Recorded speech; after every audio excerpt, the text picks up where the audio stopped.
오늘 새벽 우리에게 주신 하나님의 말씀은 출애굽기 9장입니다. 제 9장.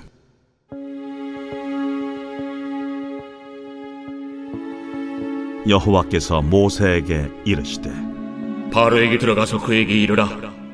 히브리 사람의 하나님 여호와께서 말씀하시기를 내 백성을 보내라. 그들이 나를 섬길 것이니라. 내가 만일 보내기를 거절하고 억지로 잡아두면 여호와의 손이 들에 있는 네 가축 곧 말과 나귀와 낙타와 소와 양에게 더하리니 심한 돌림병이 있을 것이며 여호와가 이스라엘의 가축과 애굽의 가축을 구별하리니 이스라엘 자손에게 속한 것은 하나도 죽지 아니하리라 하시고 여호와께서 기한을 정하여 이르시되 여호와가 내일 이 땅에서 이 일을 행하리라 하시더니 이튿날에 여호와께서 이 일을 행하시니 애굽의 모든 가축은 죽었으나 이스라엘 자손의 가축은 하나도 죽지 아니한지라. 바로가 사람을 보내어 본즉 이스라엘의 가축은 하나도 죽지 아니하였더라. 그러나 바로의 마음이 완강하여 백성을 보내지 아니하니라. 여호와께서 모세와 아론에게 이르시되 너희는 화덕의 재 두 움큼을 가지고 모세가 바로의 목전에서 하늘을 향하여 날리라. 그 재가 애굽 온 땅에 티끌이 되어 애굽 온 땅에 사람과 짐승에게 붙어서 악성 종기가 생기리라. 그들이 화덕의 재를 가지고 바로 앞에 서서 모세가 하늘을 향하여 날리니 사람과 짐승에게 붙어 악성 종기가 생기고 요술사들도 악성 종기로 말미암아 모세 앞에 서지 못하니 악성 종기가 요술사들로부터 애굽 모든 사람에게 생겼습니다. 그러나 여호와께서 바로의 마음을 완악하게 하셨으므로 그들의 말을 듣지 아니하였으니 여호와께서 모세에게 말씀하심과 같더라. 여호와께서 모세에게 이르시되 아침에 일찍 일어나 바로 앞에 서서 그에게 이르기를 히브리 사람의 하나님 여호와의 말씀에 내 백성을 보내라. 그들이 나를 섬길 것이니라. 내가 이번에는 모든 재앙을 너와 네 신하와 네 백성에게 내려 온 천하에 나와 같은 자가 없음을 네가 알게 하리라. 내가 손을 펴서 돌림병으로 너와 네 백성을 쳤더라면 네가 세상에서 끊어졌을 것이나 내가 너를 세웠음은 나의 능력을 네게 보이고 내 이름이 온 천하에 전파되게 하려 하였음이니라. 네가 여전히 내 백성 앞에 교만하여 그들을 보내지 아니하느냐. 내일 이맘때면 내가 무거운 우박을 내리리니 애굽 나라가 세워진 그날로부터 지금까지 그와 같은 일이 없었더라. 이제 사람을 보내어 내 가축과 내 들에 있는 것을 다 모으라. 사람이나 짐승이나 무릇 들에 있어서 집에 돌아오지 않는 것들에게는 우박이 그 위에 내리리니 그것들이 죽으리라 하셨다 하라. 바로의 신하 중에 여호와의 말씀을 두려워하는 자들은 그 종들과 가축을 집으로 피하여 들였으나 여호와의 말씀을 마음에 두지 아니하는 사람은 그의 종들과 가축을 들에 그대로 두었더라. 여호와께서 모세에게 이르시되 너는 하늘을 향하여 손을 들어 애굽 전국에 우박이 애굽 땅의 사람과 짐승과 밭의 모든 채소에 내리게 하라. 모세가 하늘을 향하여 지팡이를 들매 여호와께서 우레소리와 우박을 보내시고 불을 내려 땅에 달리게 하시니라. 여호와께서 우박을 애굽 땅에 내리심에 우박이 내림과 불덩이가 우박에 섞여 내림이 힘이 맹렬하니 나라가 생긴 그때로부터 애굽 온 땅에는 그와 같은 일이 없었더라. 우박이 애굽 온 땅에서 사람과 짐승을 막론하고 밭에 있는 모든 것을 쳤으며 우박이 또 밭의 모든 채소를 치고 들의 모든 나무를 꺾었으며 이스라엘 자손들이 있는 그곳 고센 땅에는 우박이 없었더라. 바로가 사람을 보내어 모세와 아론을 불러 그들에게 이르되 이번은 내가 범죄하였노라. 여호와는 의로우시고 나와 나의 백성은 악하도다. 여호와께 구하여 이 우레소리와 우박을 그만 그치게 하라. 내가 너희를 보내리니 너희가 다시는 머물지 아니하리라. 내가 성에서 나가서 곧 내 손을 여호와를 향하여 펴리니 그리하면 우레소리가 그치고 우박이 다시 있지 아니할지니 세상이 여호와께 속한 줄을 왕이 알리이다. 그러나 왕과 왕의 신하들이 여호와 하나님을 아직도 두려워하지 아니할 줄을 내가 아나이다. 그때에 보리는 이삭이 나왔고 삼은 꽃이 피었으므로 삼과 보리가 상하였으나 그러나 밀과 쌀보리는 자라지 아니한 고로 상하지 아니하였더라.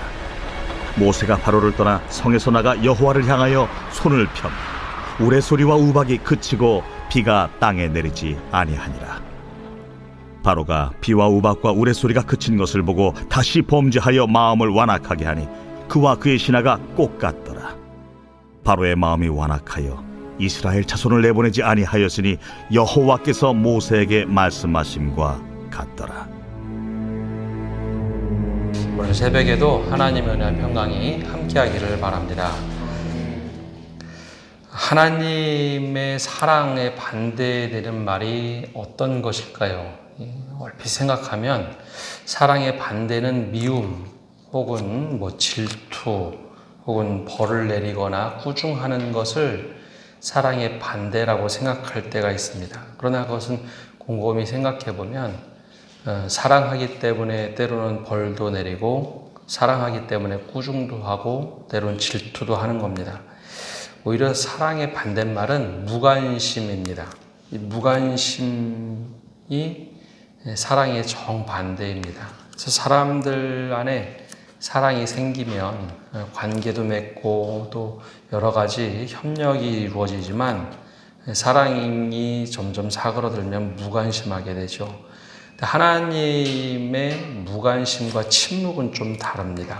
근데 하나님의 침묵이 길어지면 사람들은 마치 그것이 무관심처럼 느껴집니다. 믿음의 사람에게는 하나님의 침묵이 정말 괴로운 일입니다. 이스라엘 백성들은 믿음의 조상 아브라함부터 이삭, 야곱, 요셉으로 이어져서 하나님이 이런 분이다. 오랫동안 구전되어서 하나님을 알고 있었죠.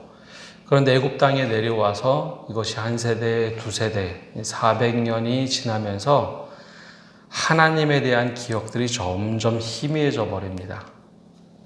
지금이야 우리가 성경을 가지고 있지만 아브라함이 만났던 그리고 이삭, 야곱, 요셉이 만났던 하나님은 기록된 하나님이 아니라 하나님과 직접 대면하는 일이었죠.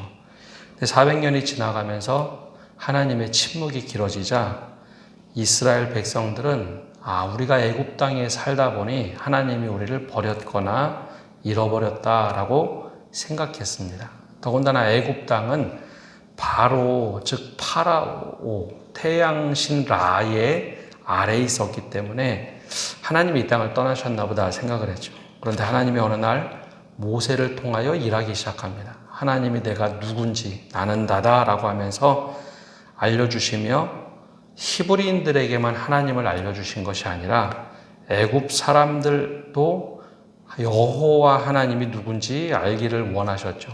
그 알기를 원하신 사건이 바로 이제 10가지 재앙입니다. 어제도 말씀드렸지만 10가지 재앙은 그냥 단순한 10가지 재앙이 아닙니다.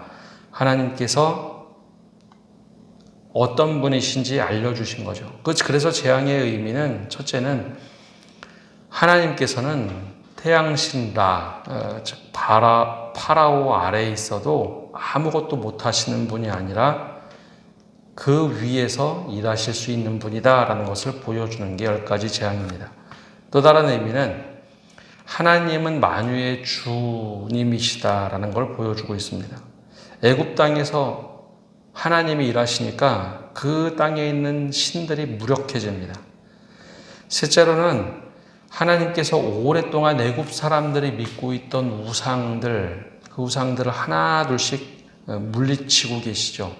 애굽인들에게는 두려움이 점점 몰려오고 결정적으로는 히브리인들에게 중요합니다. 히브리인들은 400년 동안 살면서 사실 우상에게 동화가 되었었죠. 애굽 사람들이 믿으니까 자연스럽게 히브리인들도 거기에 동화가 되어 있었습니다. 근데 그것이 아니라는 거죠. 너희들이 나를 알고 나를 믿으라. 그게 바로 이제 10가지 재앙을 통해서 애굽 사람들에게는 두려움이, 그러나 히브리 사람들에게는 하나님이 지금 이곳에서 일하시는구나, 하나님을 신뢰하며 살 수 있구나 라는 것을 보여주신 거죠. 마지막으로는 히브리인들이 애굽 땅에서 그냥 탈출한다고 되는 것이 아니라 거기서 믿고 있던 그 우상들 하나둘씩 하나님께서 물리치시면서 그 우상들을 믿는 게 아니라 하나님을 믿도록 그 잘못된 생각들, 믿음들을 하나둘씩 버리도록 하는 여정이 10가지 재앙입니다. 애굽에 살면서 쉽게 동화되고 쉽게 의지했던 우상들을 버리고 광야로 나와야지 우상들을 줄줄이 들고 나오면 그것처럼 어려운 것이 없습니다. 그래서 광야 40년은 이 우상들을 버리는 시간들입니다. 완전히 끊어내는 시간. 그래서 가나안 땅에 가면 또 다른 우상들이 기다리고 있을 텐데 너희들 가나안 땅에 들어가서는 하나님을 오직 신뢰하고 살아라. 그게 바로 이제 광야 40년 출애굽의 여정이죠. 그래서 나오기 전에 오랫동안 믿었던 그 우상들을 버리도록 하는 게 10가지 재앙입니다. 어제까지는 4가지 재앙을 봤다면 오늘은 3가지 재앙이 더 나옵니다. 5번째 재앙을 시작으로 3가지 재앙이 더 나타납니다. 9장 1절에 보면 이렇게 하나님께서 말씀하시죠. 여호와께서 모세에게 이르시되 바로에게 들어가서 그에게 이르라.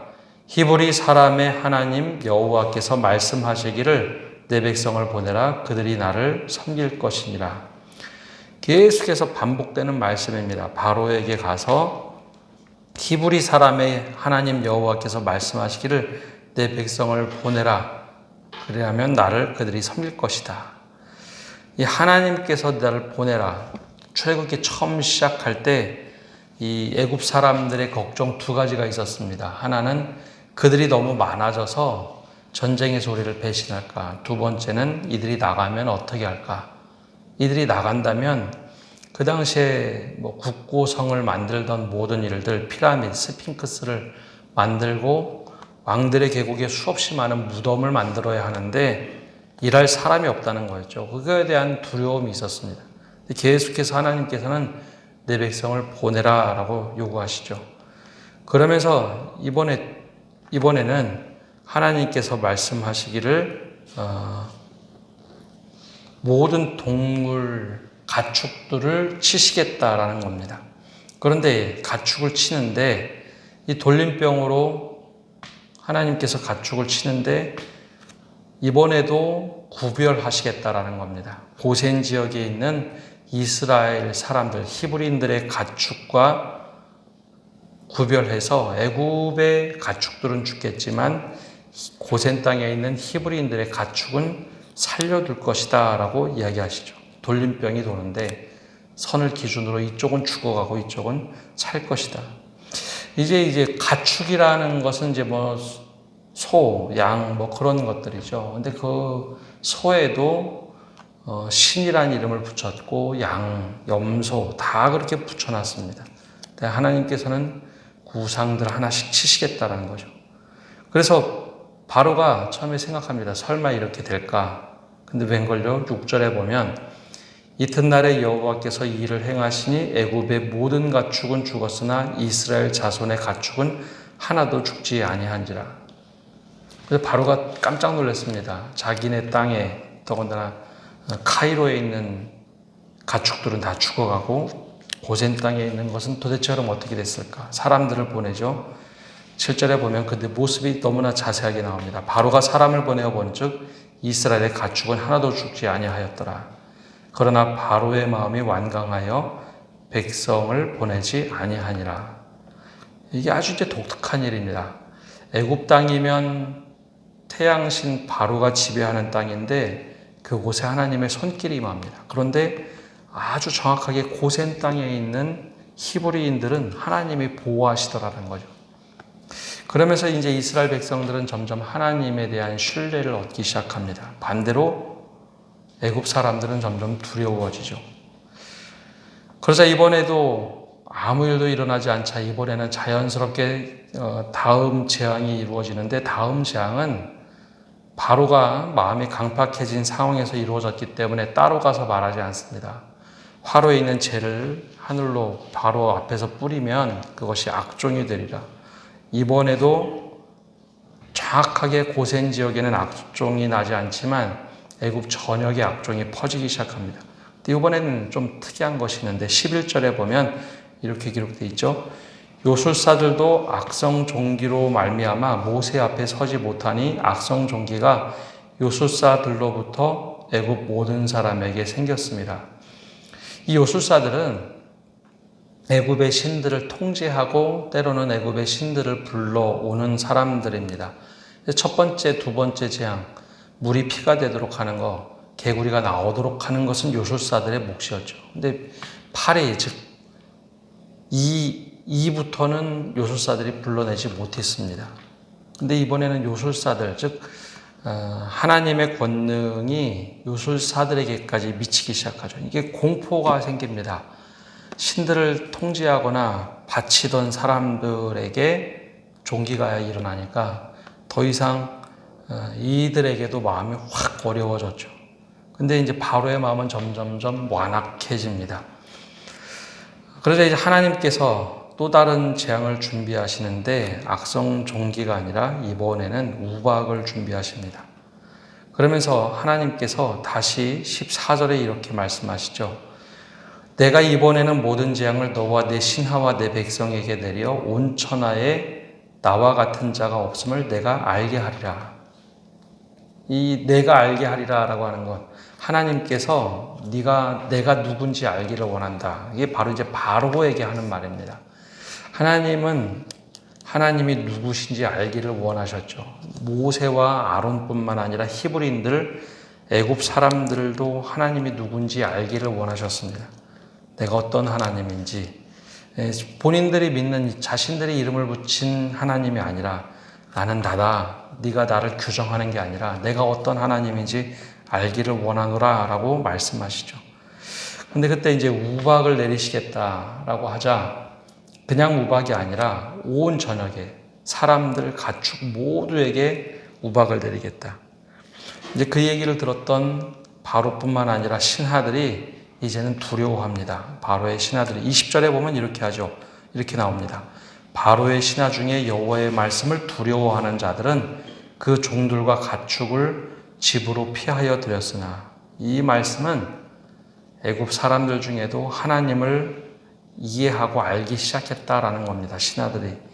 그래서 분명히 이거는 우리가 애굽에 살아도 바로가 우리를 보호해 주지 못할 것이고 우박이 반드시 내릴 거다라는 거죠. 21절의 반대로 여호와의 말씀을 마음에 두지 아니하는 사람은 그의 종들과 가축을 들에 그대로 두었더라. 실제로 우박과 유향불이 떨어지면서 모두 다 이제 죽게 됩니다. 근데 이것도 또한 애굽 땅에는 내리지만 히브리인들이 사는 고센 땅에는 내리지 않습니다. 근데 이 과정을 보면 처음에는 모세와 아론에게 말씀하시고 모세가 명령하고 아론이 행했다면 점점점 이제는 모세에게 직접 얘기하시고 모세가 손을 들어서 하늘을 바라보죠. 그러면서 우박이 내리기 시작합니다. 이제 모세가 이제 점점점 처음엔 입이 아둔하고 아무것도 못합니다 라고 했지만 하나님이 이제 모세를 들어 쓰시고 또 모세도 어떻게 하나님께 붙들려 사는지 이해하기 시작합니다. 이런 우박이 내리자 바로가 이제 다급해져서 이렇게 27절에 얘기하죠. 바로가 사람을 보내어 모세와 아론을 불러 그들에게 이르되 이번은 내가 범죄하였노라. 여호와는 의로우시고 나와 나의 백성은 악하도다. 이제 다급해지니까 이야기는 했는데 이거는 속내가 아닙니다. 다급하니까 이거 그치게 하려고 거짓말한 거예요. 내가 범죄했다. 여호와는 의로우시고 나의 백성은 악하도다. 그래서 이 얘기를 듣고서 모세가 우박을 그치게 합니다. 하나님의 뜻에 따라서. 그러나 모세가 알고 있죠. 당신은 이 얘기 듣고 하나님을 알지도 않고 그걸 안 할 거라는 걸 알고 있습니다. 근데 이제 마지막으로 우리가 한 번 더 생각해 봐야 될 것은 하나님의 말씀입니다. 어제도 잠시 말씀드렸지만 똑같은 하나님의 말씀과 똑같은 기적을 봐도 히브리인들에게는 이게 희망이 되는데 바로에게는 마음이 완악해지는 일이 됩니다. 그래서 바로의 마음을 성경은 세 가지로 계속해서 반복해서 얘기합니다. 하나는 마음이 완악해지다. 하나는 마음이 강팍해지다. 하나는 마음이 완고해지다. 이 서로 조금 다른 뜻을 쓰고 있는데 하나님의 역사가 이루어져도 하나님의 말씀이 우리에게 들려도 믿음이 건강한 사람은 그것을 듣고 성숙함으로 더 건강한 모습으로 만듭니다. 신약 성경에 보면 베드로나 사도들이 복음을 선포했을 때 어떤 사람들은 그 마음에 찔려 우리가 어찌할꼬 하면서 자복하고 믿음을 키우는 반면, 믿음으로 들어오는 반면 어떤 사람들은 마음에 찔려 강팍해져서 스데반을 돌로 쳐 죽이는 일도 있었죠. 이번에도 똑같습니다. 히브리인들에게는 이것이 은혜입니다. 하나님의 말씀을 듣고 재앙이 일어나면 일어날수록 하나님이 역사하시는구나. 근데 바로는 좀 다릅니다. 마음이 강팍해졌다. 즉 무겁게 되고 둔해지고 감각이 없게 됩니다. 말씀에 반응을 하지 않죠. 완고해지고 거칠어지고 가혹해집니다. 더 강하고 단단해져 버립니다. 그래서 결국은 바로는 점점 하나님의 말씀에 반대로 가죠. 그래서 스스로 범죄합니다. 근데 그 중에서도 애굽의 신하들은 그러지 않았습니다. 두려운 거죠. 하나님의 말씀을 듣고 이게 분명히 여호와 하나님이 살아계심을 믿고 가축을 막 숨기기 시작합니다.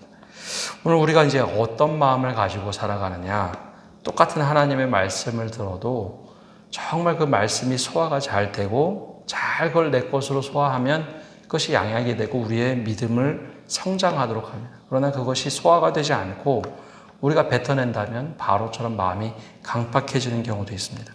오늘 말씀을 보면 애굽 사람들에게는 재앙이 되지만 히브리 사람들에게는 우상을 버리는 기회로 이 10가지 재앙을 삼고 있습니다. 더 나아가서 10가지 재앙은 하나님을 알도록 하는 방식이었습니다. 애굽 사람들도 하나님을 알아가고 히브리 사람들도 하나님을 알아가는 것, 구별되는 일들이었죠. 마지막으로 어떻게 우리가 말씀과 이 재앙에 반응하느냐, 바로처럼 반응하는 것이 아니라 우리가 하나님 말씀을 온전히 수용하고 하나님의 역사하심을 믿음으로 우리가 온전히 믿을 때 이것은 우리에게 표징이 됩니다. 오늘도 주님의 말씀에 사로잡혀 살아가는 성도 여러분 되시기를 바랍니다. 함께 기도하겠습니다. 하나님, 오늘도 저희가 주님 앞에 나와서 말씀을 듣고 나갑니다. 주님, 우리에게 베풀어 주신 일들, 또 우리에게 전해주시는 이 말씀이 우리의 믿음이 성장하는 말씀이 되게 하여 주옵소서.